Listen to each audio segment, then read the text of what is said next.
നമസ്കാരം. മലയാളി വാർത്ത ഇൻസൈഡിലേക്ക് സ്വാഗതം. ജൂൺ 13-ന് ഇറാന്റെ ആണവ കേന്ദ്രങ്ങൾ ലക്ഷ്യമാക്കിയുള്ള ഇസ്രയേൽ ആക്രമണത്തിന് പിന്നാലെ പശ്ചിമേഷ്യൻ മേഖലയിൽ സംഘർഷം രൂക്ഷമാവുകയാണ്.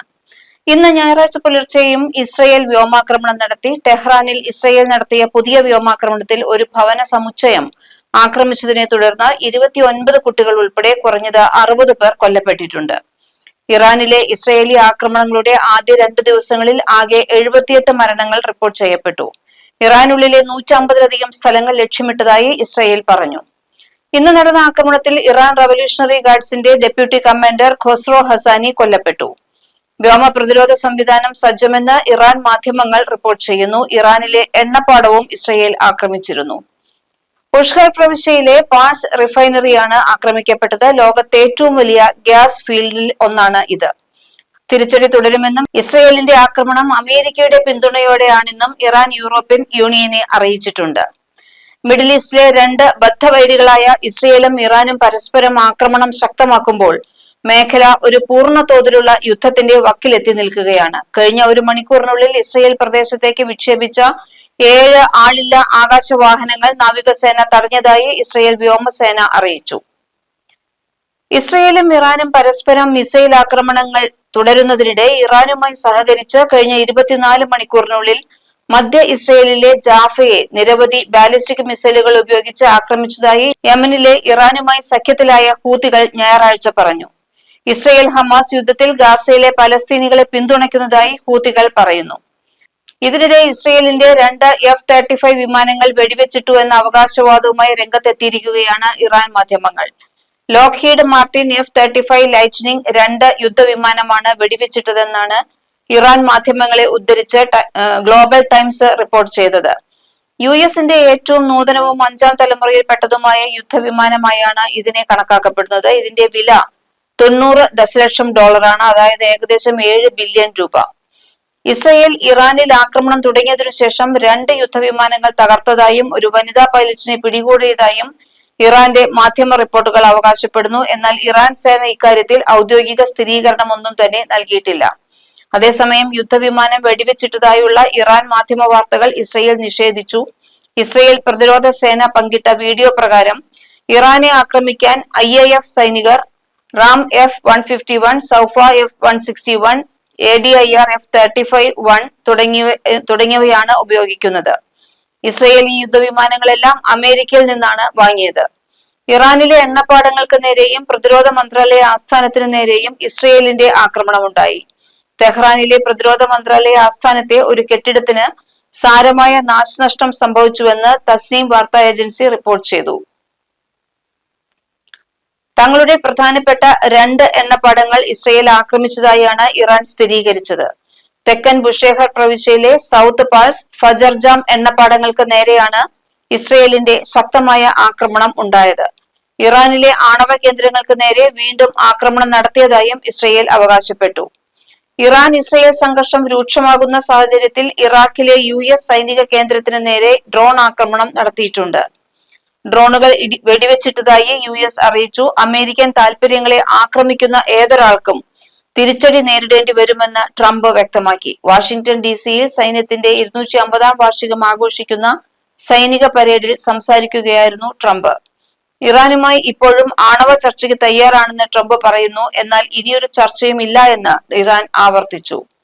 ഇസ്രയേലും ഇറാനും പരസ്പരം മിസൈൽ ആക്രമണങ്ങൾ തുടരുന്നതിനിടെ ഇറാനുമായി ഏകോപിപ്പിച്ച് കഴിഞ്ഞ 24 മണിക്കൂറിനുള്ളിൽ മധ്യ ഇസ്രയേലിന്റെ ജാഫയും ടെൽ അവീവും നിരവധി ബാലിസ്റ്റിക് മിസൈലുകൾ ഉപയോഗിച്ച് ആക്രമിച്ചതായി യമനിലെ ഹൂതികൾ വ്യക്തമാക്കി. ഇന്നലെ രാത്രി ടെൽ അവീവിൽ നടന്ന ആക്രമണത്തിൽ ഹൈപ്പർസോണിക് ബാലിസ്റ്റിക് മിസൈലും പലസ്തീൻ 2 എന്ന് പേരിട്ട മിസൈലുകളുമാണ് ആക്രമണത്തിന് ഉപയോഗിച്ചത്. അതേസമയം ശനിയാഴ്ച രാത്രി യമനിൽ നടന്ന ഇസ്രയേൽ ആക്രമണത്തിൽ ഹൂതി സൈനിക മേധാവി മുഹമ്മദ് അൽ ഗമാരിയെ ലക്ഷ്യം വെച്ചിട്ടുള്ള വധശ്രമമായിരുന്നുവെന്ന് ഇസ്രയേലി ഉദ്യോഗസ്ഥർ പറഞ്ഞതായി ഇസ്രയേലി മാധ്യമങ്ങൾ റിപ്പോർട്ട് ചെയ്യുന്നു. ഇന്ന് പുലർച്ചെ നടന്ന ഇറാൻ ആക്രമണത്തിൽ ഇസ്രയേലിൽ മരണം 9 പരിക്കേറ്റവർ 200 കവിഞ്ഞു. 35-ലധികം പേരെ കാണാതായിട്ടുണ്ട്. ഇറാന്റെ ആക്രമണത്തിൽ ഇസ്രയേലിലെ ഹൈഫയിൽ വൻ നാശനഷ്ടമുണ്ടായതാണ് റിപ്പോർട്ടുകൾ. ആക്രമണം തുടരുമെന്ന് ഇറാനും ഇസ്രയേലും വ്യക്തമാക്കി. അതിനിടെ ഇറാന് വേണ്ടി ചാരപ്രവർത്തനം നടത്തിയ 2 ഇസ്രയേൽ പൗരന്മാരെ ഇസ്രയേൽ അറസ്റ്റ് ചെയ്തു. ഇവരെ ചോദ്യം ചെയ്തു വരുന്നതായി ഇസ്രയേലി മാധ്യമങ്ങൾ റിപ്പോർട്ട് ചെയ്തു. യുദ്ധത്തിൽ ഇടപെടാൻ 2 ദിവസമായി ഇസ്രയേൽ അഭ്യർത്ഥിച്ചിട്ടും ഇടപെട്ടിട്ടില്ല എന്ന് അമേരിക്ക വ്യക്തമാക്കി. ഇറാനിലെ ബുഷൈഹർ എണ്ണപ്പാടത്തിന് നേരെ ഇസ്രയേൽ നടത്തിയ ആക്രമണത്തെ തുടർന്നുണ്ടായ തീ നിയന്ത്രണ വിധേയമാണെന്ന് ഇറാൻ അറിയിച്ചു. ഖുനെ പ്രവിശ്യയിലെ പാഴ്സ് റിഫൈനറിയാണ് ആക്രമിക്കപ്പെട്ടത്. ഹിസ്ബുള്ള, ഹൂതികൾ തുടങ്ങിയ സായുധ സംഘടനകളുടെ പേരിൽ ലെബനനും യമനും സിറിയയും പ്രത്യക്ഷത്തിലല്ലെങ്കിലും നേരത്തെ തന്നെ സംഘർഷത്തിലേക്ക് വലിച്ചിഴക്കപ്പെട്ടിരുന്നു. ഇനി അമേരിക്കയുടെ നിലപാടാണ് പ്രധാനം. അമേരിക്ക പോലുള്ള പശ്ചിമേഷ്യക്ക് പുറത്തുള്ള ഇസ്രയേലിന്റെ സഖ്യകക്ഷികൾ പങ്കാളികളായാൽ സംഘർഷം 3ാം ലോക യുദ്ധമായി തീരുമോ എന്നതാണ് ലോകത്തെ ആശങ്കയിലാഴ്ത്തുന്നത്. ഇറാനെതിരായ ഇസ്രയേൽ ആക്രമണങ്ങളിൽ യുഎസിനൊരു പങ്കുമില്ലെന്ന് യുഎസ് പ്രസിഡന്റ് ഡൊണാൾഡ് ട്രംപ് പറഞ്ഞു. എന്നാൽ യുഎസ് ആസ്തികൾക്ക് നേരെയുള്ള പ്രതികാര നടപടിക്കെതിരെ ഇറാന് മുന്നറിയിപ്പ് നൽകിയിട്ടുമുണ്ട്.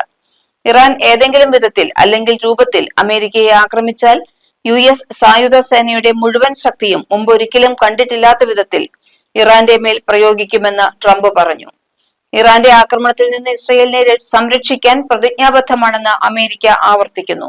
എന്നാൽ യുദ്ധത്തിൽ നേരിട്ട് കക്ഷി ചേരില്ലെന്നും പ്രഖ്യാപിച്ചു.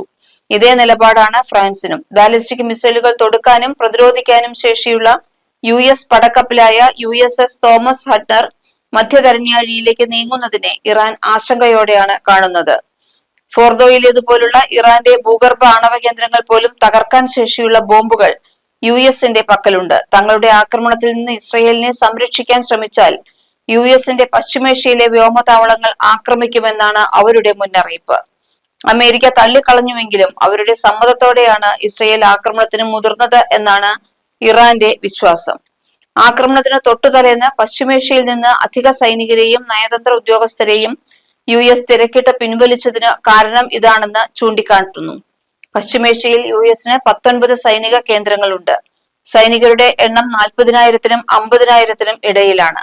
ഹമാസിനെയും ഹിസ്ബുള്ളയെയും ഇസ്രയേൽ ഏതാണ്ട് നിരായുധീകരിച്ചുവെങ്കിലും ഇറാഖിലെ സായുധ സംഘങ്ങൾ ഇറാനെ ആക്രമണത്തിൽ സഹായിക്കും. അത് മുന്നിൽ കണ്ടാണ് തങ്ങളുടെ സേനാ കേന്ദ്രങ്ങൾ ആക്രമിച്ചാൽ കനത്ത പ്രത്യാഘാതം ഉണ്ടാകുമെന്ന് യുഎസ് മുന്നറിയിപ്പ് നൽകിയത്. ഇതേസമയം ഇന്ന് പുലർച്ചെ നടന്ന ഇറാൻ ആക്രമണത്തിൽ ഇസ്രയേലിൽ മരണം 8ആയി, 200 പേർക്ക് പരിക്കേറ്റു. ഇറാന്റെ ആക്രമണത്തിൽ ഇസ്രയേലിലെ ഹൈഫയിൽ വൻ നാശനഷ്ടം ഉണ്ടായതായാണ് റിപ്പോർട്ടുകൾ. ആക്രമണം തുടരുമെന്ന് ഇറാനും ഇസ്രയേലും വ്യക്തമാക്കി. യമനിലെ ഹൂതി നേതാവിനെ ലക്ഷ്യമിട്ട് ഇസ്രയേൽ യമനിൽ ആക്രമണം നടത്തിയതായി ഇസ്രയേൽ മാധ്യമങ്ങൾ റിപ്പോർട്ട് ചെയ്യുന്നു. ഈ സാഹചര്യത്തിൽ ഇറാന് പിന്തുണയുമായി ഹൂതികളെത്തി കൂടുതൽ ശക്തമായ ആക്രമണങ്ങൾക്ക് പദ്ധതിയിടുന്നതായി ഹൂതികൾ മുന്നറിയിപ്പ് നൽകി. നേരത്തെ പലസ്തീന് നൽകിയ പിന്തുണ തങ്ങളുടെ സഹോദര രാജ്യമായ ഇറാന് വേണ്ടിയും നൽകുമെന്ന് ഹൂതികൾ വ്യക്തമാക്കി. അമേരിക്കയും ഇസ്രയേലും തിരിച്ചടിച്ചാൽ പോലും പിൻവാങ്ങില്ല എന്നും ഹൂതികൾ പറയുന്നു.